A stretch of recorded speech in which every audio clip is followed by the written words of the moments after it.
voulons aujourd'hui demander à Dieu de venir nous restaurer, nous purifier, nous rendre meilleurs.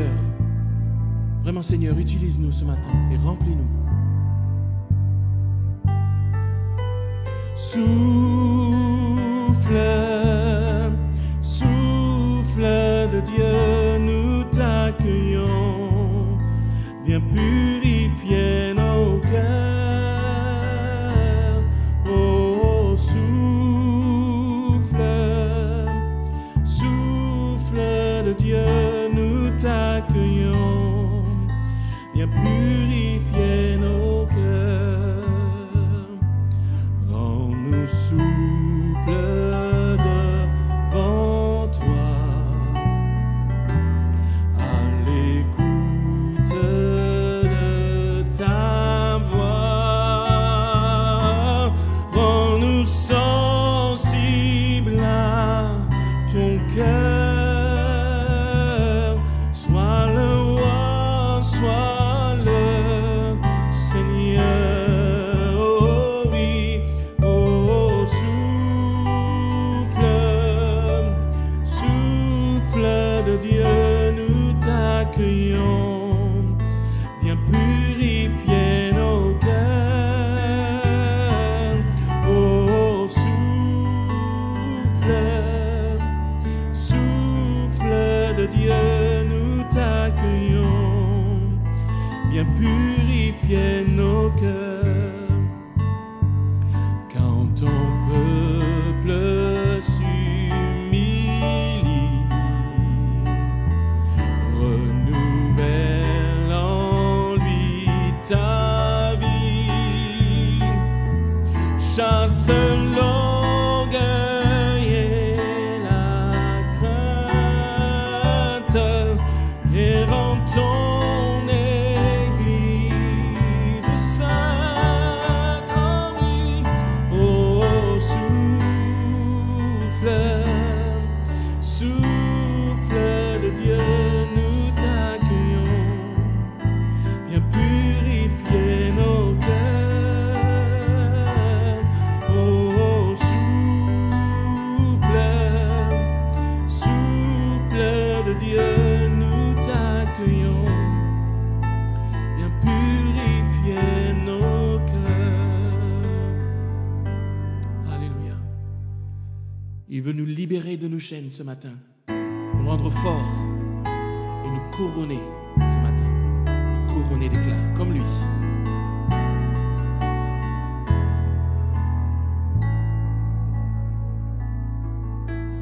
Libre de nos chaînes, nous marchons vers toi.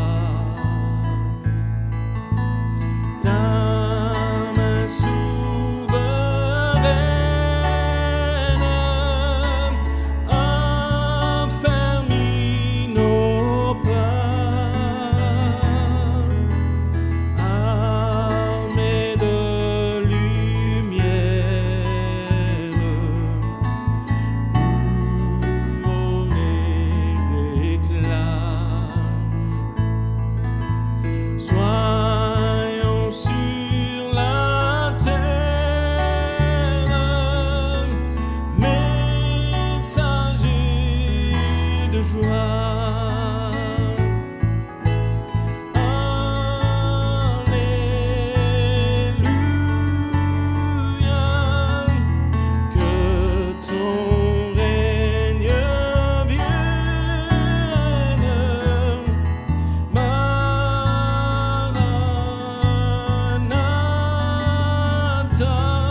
Seigneur, attire mon cœur à toi. Viens, Seigneur, brise et soumets tout ce qui n'est pas de toi ce matin.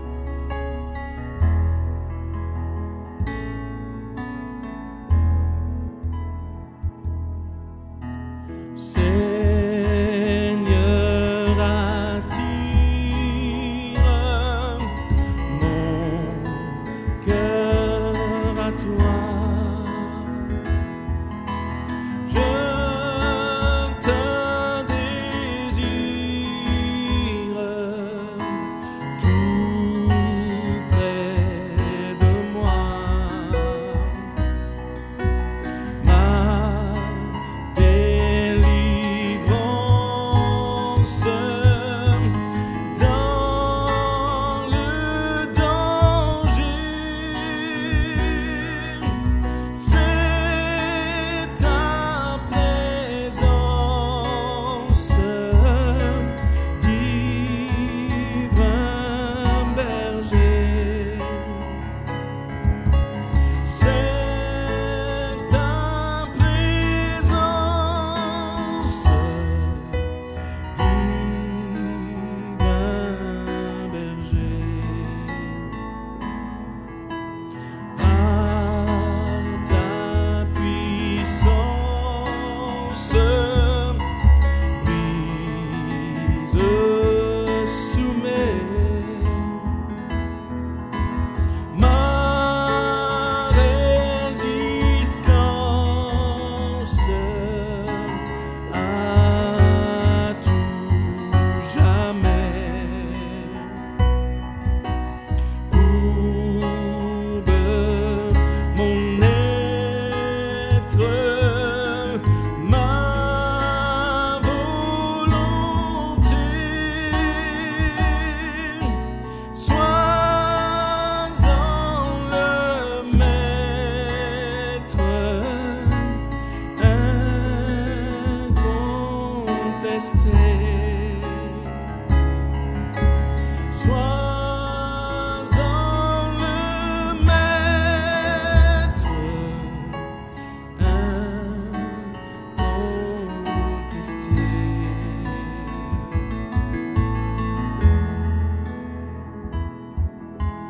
Prends, je m'élance pour te servir. Prends, je m'avance pour t'obéir. Là, sous ton aile,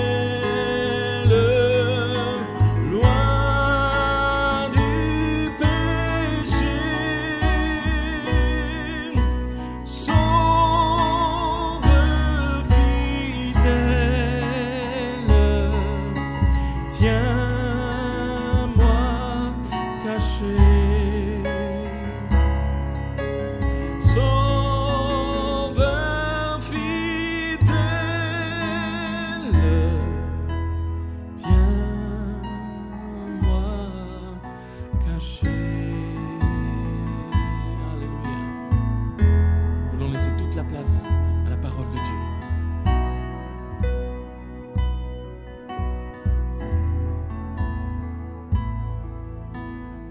Que le nom de l'Éternel soit glorifié. Amen. Bonjour à tous et bienvenue dans ce temps de louange, de partage de la parole de Dieu. Merci à Georges Elliott pour ces moments qui nous donnent de vivre avec le Seigneur, ces chants qui réjouissent nos cœurs. Alléluia, que Dieu soit béni.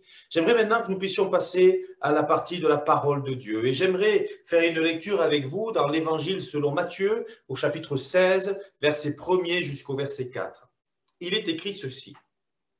Les pharisiens et les sadducéens abordèrent Jésus et, pour le mettre à l'épreuve, lui demandèrent de leur faire voir un signe venant du ciel.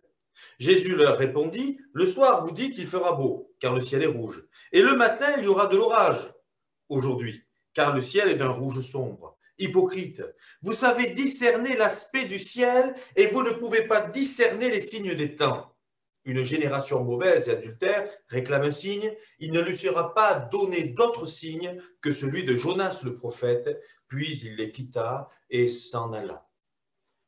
On pourrait aborder plusieurs sujets à travers ces 4 versets. On pourrait parler des signes des temps.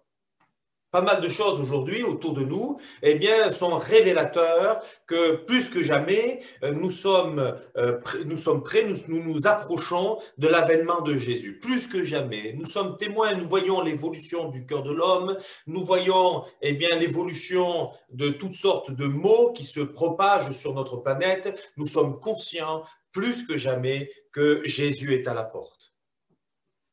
Bien sûr, personne ne sait quand. La Bible dit, seul le Père connaît le jour et l'heure. Personne ne sait personne ne sait à l'exception du Père. Donc je ne vais pas me risquer à donner une date, et tous ceux qui s'y sont risqués se sont trompés.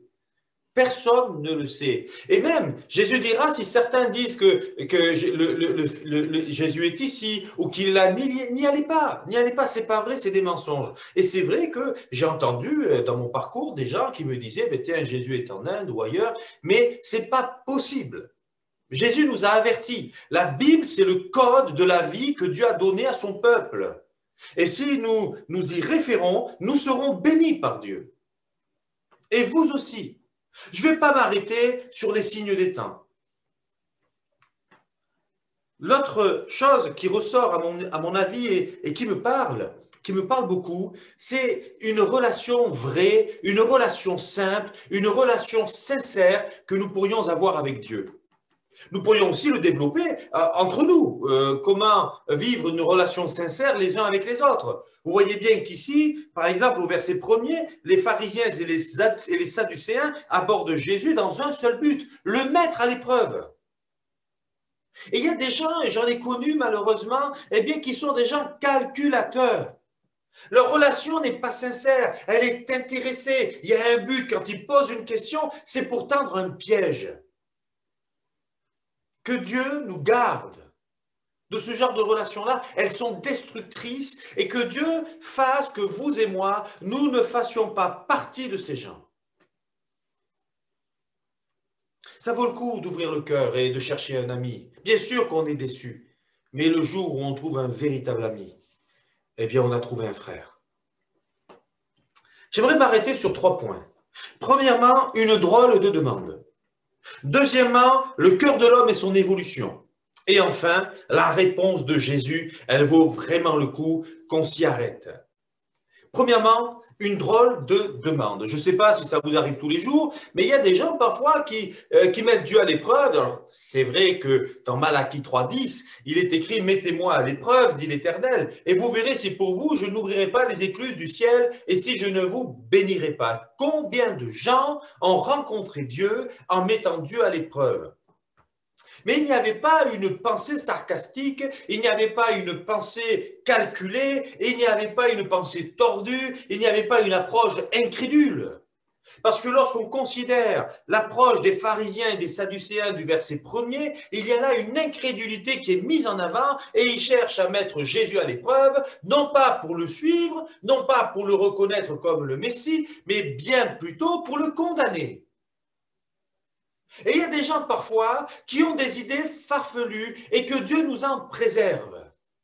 Je me souviens, par exemple, eh bien, un jour d'un homme qui parlait du Seigneur avec quelqu'un et ce quelqu'un lui dit, eh bien, puisqu'il est écrit dans votre Bible, vous boirez des breuvages mortels et ils ne vous feront point de mal. Maintenant, buvez cette eau de Javel. Et la personne, ben oui, je vais boire. Et la personne qui avait à côté lui a dit, écoute, ne le bois pas, parce qu'il est aussi écrit, tu ne tenteras pas l'Éternel ton Dieu.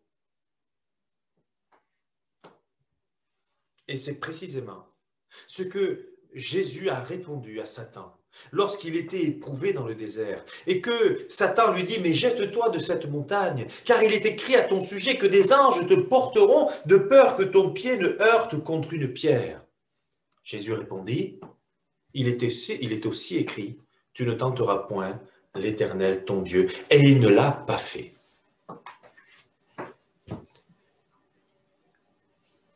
Alors peut-être certains diront, oui, mais donc vous voyez que ce qui est écrit, c'est pas faisable. Cependant, je connais un homme qui a été mon pasteur lorsque j'étais jeune, qui un jour fait une visite, et alors qu'il est en train de boire son café, au bout d'un moment, eh bien, la personne qui l'a invité se met à paniquer et lui dit, écoutez, parlez-moi de votre Dieu, je veux croire en lui. Et je dis, mais qu'est-ce qui se passe? J'avais drogué le café et ça ne vous a fait aucun mal. Mais ce pasteur n'était pas informé. Dieu l'a gardé. Dieu l'a secouru parce qu'il voulait toucher aussi cet homme. Le Seigneur, il est d'un amour exemplaire. Son amour est si grand, son amour est si puissant pour chacun de nous. Son amour a renversé le mur d'iniquité, le mur d'injustice, le mur de péché qui nous séparait de Dieu. Il a renversé par amour. Son amour n'a aujourd'hui aucune limite. Mais cependant, et ça ne changera jamais, Dieu est saint. Il demeure saint.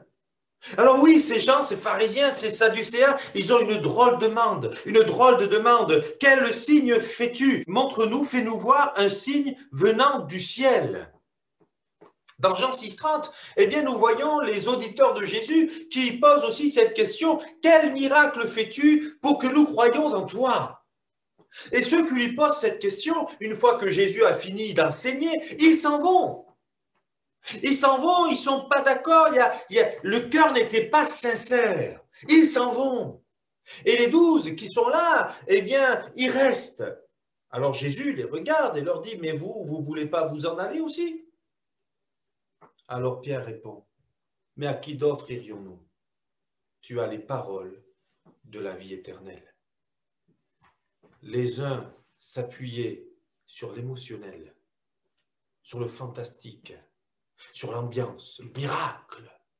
Et j'y crois au miracle. Je sais que Dieu fait des miracles, il n'a pas changé. Il demeure le même hier, aujourd'hui, éternellement. Et je bénis le nom de Jésus. Mais ceux qui se sont attachés à Jésus de tout leur être, de tout leur cœur, de toute leur force, ils étaient attachés à la parole. Tu as les paroles. C'est l'esprit qui était touché. Ils étaient convaincus dans leur esprit, dans leur cœur, que Jésus est bien le sauveur du monde et qu'il a les paroles de la vie éternelle. Une drôle de demande. Quel signe fais-tu venant du ciel? Fais-nous voir un signe du ciel. Mais Jésus, ce n'est pas un magicien. Il est fils de Dieu. Oui, il a marché sur l'eau. Oui, il a calmé la tempête. Oui, il a ressuscité des morts, il a guéri des sourds, des aveugles, des boiteux, il a chassé des démons, c'est vrai.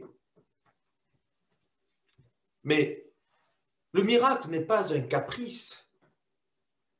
Le miracle, c'est une réponse à la prière face à un besoin pressant, urgent, d'une personne qui crie à Dieu avec foi. Oui, une drôle de demande, parce que dans cette demande, il n'y a pas de foi. Dans cette demande, il y a du sarcasme. Dans cette demande, il y a de la moquerie.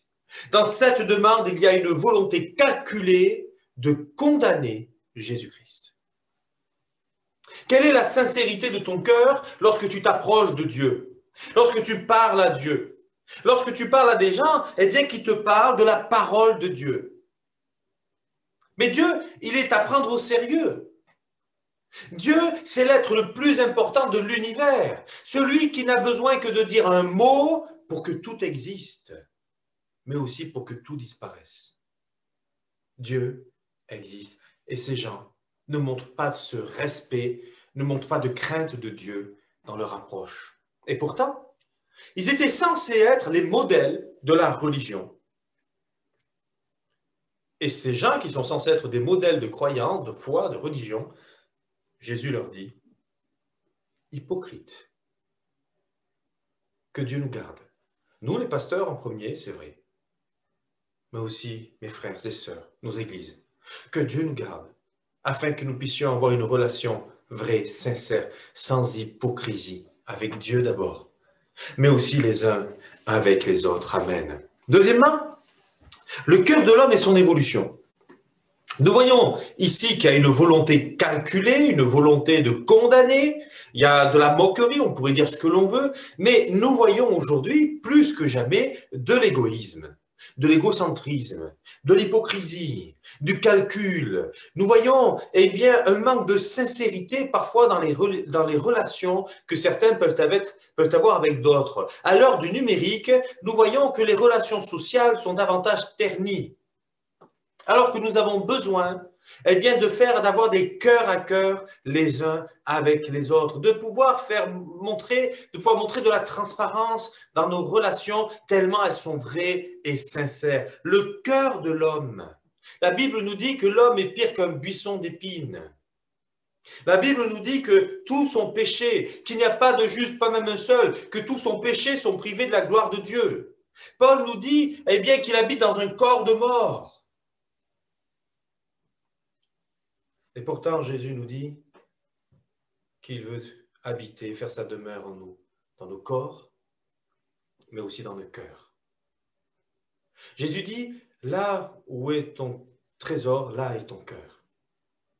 Est-ce que Dieu est le trésor de ta vie? S'il est le trésor de ta vie et qu'il vient vivre en toi, imagine l'amour débordant de Dieu en toi. Imagine eh bien, son esprit qui va faire un travail de transformation de tout ton être en intérieur. Tu n'es plus le même. Dieu, il change nos êtres. Et lorsqu'il touche le cœur de quelqu'un, il y a une transformation de vie qui s'opère, si bien que même son regard, son aspect pourrait avoir tendance à changer. Beaucoup de choses passent par le regard. Le cœur de l'homme n'évolue pas dans un bon sens. Lorsque j'étais jeune, on se levait dans les bus pour laisser les personnes âgées s'asseoir. Beaucoup de civisme se perd. Et on a besoin, pourtant, eh bien, de savoir-vivre, de savoir-être, de montrer du respect à ceux qui nous ont précédés. Le cœur de l'homme, il est terni, il est sali, il se détruit, mais Dieu est venu reconstruire ce qui est détruit. Le péché le détruit. Les déceptions détruisent le cœur de l'homme. Les trahisons détruisent le cœur de l'homme. Qui aujourd'hui n'a jamais subi d'injustice? Qui n'a jamais été trahi? Qui n'a jamais été meurtri? Vous comme moi. C'est pour ça que les petits-enfants sont précieux. Parce que ce sont des vases qui sont encore vides, et on peut les remplir de bonnes choses et de mauvaises choses, et que Dieu fasse que jamais ces petits que nous avons, dont nous nous occupons, puissent vivre des traumatismes, des injustices, parce que l'injustice, l'enfant y est très sensible, et nous voulons leur bonheur. Le cœur de l'homme, s'il évolue mal, Dieu est venu eh bien, pour lui faire changer de direction, afin qu'il évolue bien. Nous voyons dans le deuxième épître de Paul à Timothée, au chapitre 3, à partir du verset 1er jusqu'au verset 5, eh bien, que dans les derniers temps, il y aura des temps difficiles, car le cœur de l'homme sera mauvais, égoïste, fanfaron, blasphémateur, irréligieux, ayant l'apparence de la piété, mais reniant ce qui en fait la force, etc. On pourrait multiplier, on pourrait parler de la cupidité. Quelle est la place eh bien, des finances, des biens dans la société? On pourrait parler de plein de choses. Quel est aujourd'hui l'homme ou la femme qui a su être fidèle à son amour de jeunesse? Aujourd'hui, on a l'impression que beaucoup de choses sont renversées et les repères sont perdus. Quels sont les repères? Et pourtant, fut un temps où les repères étaient là pour unir les gens. Parce que le peuple, ayant la même culture, avait forcément les mêmes croyances, donc les mêmes valeurs, les mêmes repères. Aujourd'hui, on est perdu. Et étant perdu, ayant des gens qui ont des valeurs, des points de vue différents, eh bien, il faut reconstruire. Il faut redonner des valeurs. Et certains parlent d'instaurer une nouvelle religion, même si je l'ai déjà entendu. Ce n'est pas la religion qui sauve, c'est Jésus. Va, ta foi t'a sauvé. Va en paix, ta foi t'a sauvé. Celui-ci est passé de la mort à la vie. Tes péchés sont pardonnés. Afin que vous sachiez que le Fils de l'homme a aussi le pouvoir de pardonner les péchés, lève-toi, dit-il au paralytique, lève-toi et prends ton lit et marche.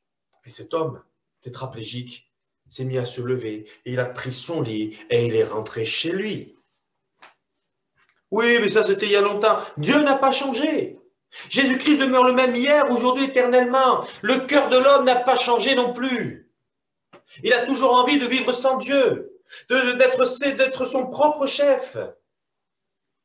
Mais est-ce qu'aujourd'hui, tu as la capacité d'accepter Jésus dans ton cœur comme sauveur, de plier le genou en abandonnant l'orgueil, ta fierté, et de dire à Jésus, Seigneur, ma vie aujourd'hui, je te la donne, car je sais que tu en prendras bien plus grand soin que moi.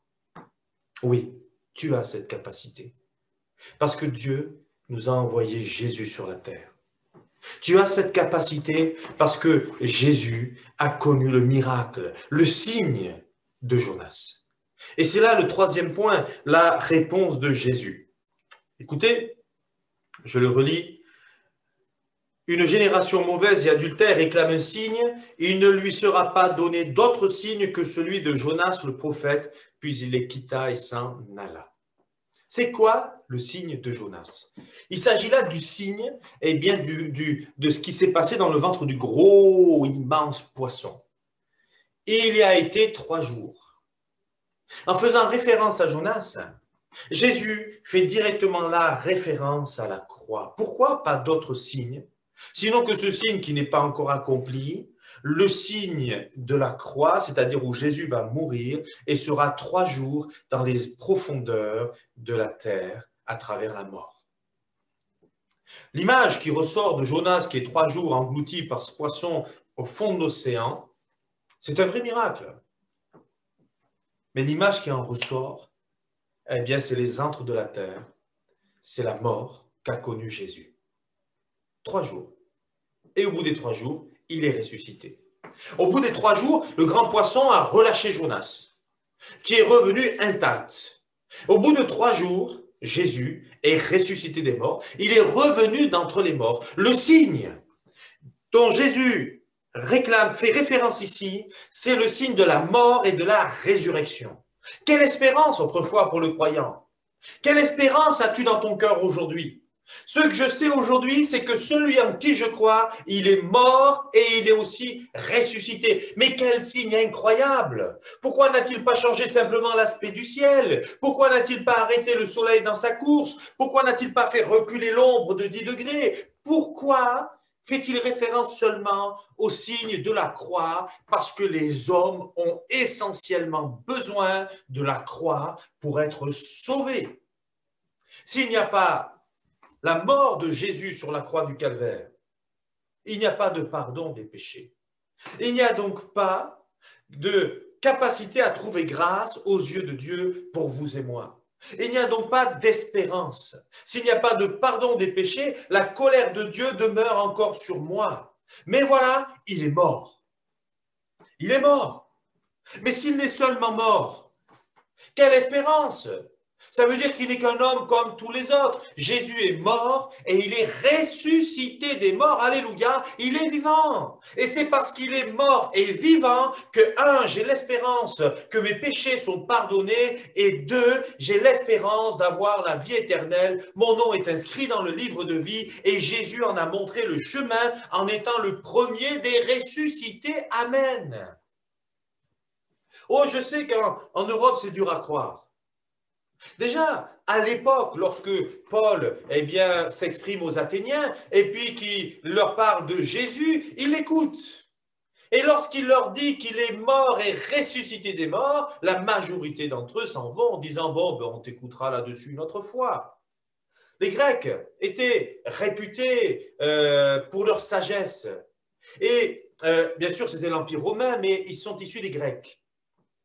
Et là aussi, on disait que l'Empire grec était fondé sur les 7 sages. Si bien que Paul, dans la première épître aux Corinthiens, insiste sur la sagesse des hommes qui ne vaut rien face à la sagesse de Dieu. Et au chapitre 15, il leur dit ceci: si Christ n'est pas ressuscité, notre foi est vaine, notre prédication est vaine. Et le message que je partage aujourd'hui, il ne sert à rien L'Église ne sert à rien. La prédication ne sert à rien si Christ n'est pas mort sur la croix et s'il n'est pas ressuscité des morts. Eh bien, tout ce que l'on fait là, c'est du vent. Mais voici une bonne nouvelle. Celui qui a donné sa vie pour toi, celui qui est mort sur la croix, il est ressuscité des morts. Il a été enlevé à la droite du Père. Il est encore vivant aujourd'hui. Et voici, dit-il dans Matthieu 28, 20, « Je suis avec vous tous les jours jusqu'à la fin du monde. » Quel signe extraordinaire! C'est mieux que la guérison d'un lépreux. C'est mieux que l'extinction de toute maladie sur terre. Tu peux être guéri d'une maladie et être perdu dans ton âme. Tu peux être libre en habitant chez toi, mais dans ton âme, tu te sens comme prisonnier. Mais la bonne nouvelle, c'est que Jésus libère. La bonne nouvelle, c'est que Jésus guérit. La bonne nouvelle, c'est que Jésus délivre. La bonne nouvelle, c'est que Jésus baptise dans le Saint-Esprit, qui renouvelle dans le Saint-Esprit. Et si tu as été infidèle, il demeure fidèle. La bonne nouvelle, c'est qu'à travers sa mort sur la croix, il a pris ta condamnation. Il a pris ton péché. Et il te permet d'obtenir le pardon de Dieu le Père. La bonne nouvelle, c'est qu'en étant ressuscité des morts, il te donne l'espérance d'avoir la vie éternelle. Et ce n'est pas là du vent, mais c'est la réalité. Et son esprit atteste à ton esprit que tu es bien devenu enfant de Dieu. Alléluia. Je veux bénir le Seigneur. Je veux louer le Seigneur pour tout ce qu'il a accompli, pour tout ce qu'il a fait, pour ce qu'il fait encore, pour ce qu'il veut faire pour toi. Parce qu'il t'aime. Ce signe de la croix, en parlant de Jonas, il est plus excellent que les autres, que tout ce qu'il aurait pu faire autre que la croix. Parce que ce signe-là nous met en contact direct avec le cœur et l'amour de Dieu. Il est directement révélateur de l'amour que Dieu a pour toi. Qui aurait accepté que son enfant meure? Jésus, Dieu le Père, a donné son Fils unique, afin que quiconque croit en lui ne meure pas, mais qu'il ait la vie éternelle. Qui nous décrira l'amour de Dieu? En conclusion, je dirais ceci. La croix n'est-elle pas suffisante comme signe? Il demande un signe. La croix n'est-elle pas suffisante? La croix et la résurrection, n'est-ce pas là un signe suffisant pour décrire le cœur que Dieu a pour toi, sa sincérité, pour décrire l'amour que Dieu a pour toi? Est-ce que le signe de la croix, mort plus résurrection, est-ce que ce n'est pas suffisant? Et pourtant, nous savons au niveau de l'histoire qu'il y a eu tout un complot, puisqu'on a fait dire que c'était ses disciples qui avaient volé le corps de Jésus. Jusqu'à présent, ce corps, on ne l'a jamais retrouvé. Ces gens, eh bien, ils étaient dérangés par la vérité. Ces gens, ils étaient incrédules. Ces gens, ils n'avaient pas un cœur sincère ni honnête devant Dieu. Quel est l'état de ton cœur aujourd'hui? Es-tu sincère? Es-tu vrai? Cherches-tu Dieu sincèrement, de tout ton cœur, de toutes tes forces? Veux-tu t'approcher de lui sincèrement, de tout ton cœur, de toutes tes forces? Si c'est le cas, Dieu va te bénir. Dieu va transformer toute ta vie. Dieu va te donner la paix, l'amour, la joie, la vie. Que Dieu te bénisse. Alléluia. Merci Seigneur pour ta parole. Merci pour ces moments que l'on peut passer avec toi. Merci Seigneur parce que sur ce message d'une foi sincère, d'une relation sincère, tu nous montres la sincérité qui a été la tienne dans ta démarche envers nous pour venir nous sauver. Seigneur, nous voyons eh bien, le cœur de certains hommes ici qui n'a pas été sincère, qui étaient des complotistes, qui voulaient te tendre des pièges, qui voulaient te mettre à l'épreuve, qui étaient calculateurs dans les questions même qu'ils te posaient. Je te prie pour ceux qui m'écoutent aujourd'hui, afin que s'il y a des gens qui sont calculateurs aussi, eh bien que tu puisses les confondre, que tu puisses toucher leur cœur à salut, Seigneur, afin qu'ils changent du tout au tout. Et je te bénis parce que tu es celui qui peut transformer les vies. S'il y en a qui ont été victimes de ce genre d'attitude, je te prie de toucher leur cœur afin de les guérir intérieurement, car tu tu es Dieu qui guérit le corps, l'âme, mais aussi l'esprit. Seigneur mon Dieu, je te prie de nous permettre de réaliser l'importance de la croix, afin que notre repentance soit sincère, afin que notre demande de pardon lorsque nous nous approchons de toi pour nos péchés soit sincère, que nous l'obtenions et qu'ainsi, eh bien, tu nous fasses véritablement passer de la mort à la vie. Bénis ceux qui m'écoutent, touche leur cœur et viens les sauver dans le nom de Jésus. Amen. Amen. Alléluia. Gloire à Dieu. Que Dieu vous bénisse. Bonne journée. À très bientôt. Au revoir.